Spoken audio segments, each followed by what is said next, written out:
Okay, so we have an update on the little 800 weight. Contact. Well, go ahead.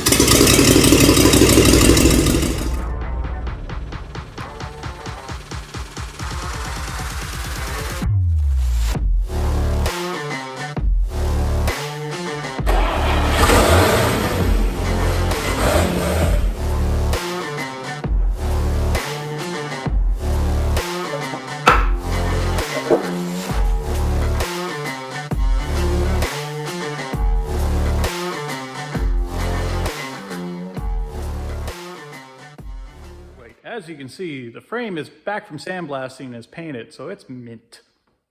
We got the rear axle all cleaned up, metal prep, so it's ready for paint. The front axle we already have taken apart, metal prepped and ready for paint as well. What we have to finish doing is we got the kingpins out, but now we got to replace all the bushings and the spacers.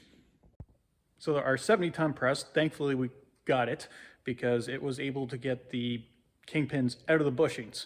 Because if we had to use a hammer and a punch, we would have been there all day. The steering column is a different story. So initially we thought it was seized because the wheel would turn, but the shaft wouldn't. It turns out there is about 1.5 tons of mud and rust that was all packed around, and it wouldn't allow this to actually rotate. Unfortunately, the bearing on the end is completely destroyed and gone, so we'll have to get a new one of those. And somebody tried to take the steering wheel off before, so the end is mushroomed over, so we're going to have to probably take the shaft out, either replace it or weld a new piece on and then run through the lathe to run new threads. Needless to say, there's not much left of that steering wheel. So next on the hit list is the hub assembly / brake drums. They don't look too bad, but we'll have to get them turned. Now, since these were built for the military, they were supposed to be interchangeable between the Ford and Chevy. It's a very odd bolt pattern.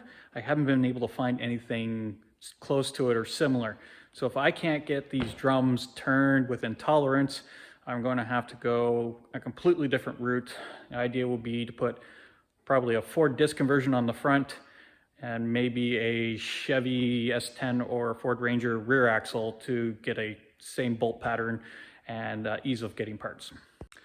So the plans during my Christmas holidays is to hopefully have a rolling chassis with both axles underneath it, have all the brake lines ran, and hopefully have working brakes.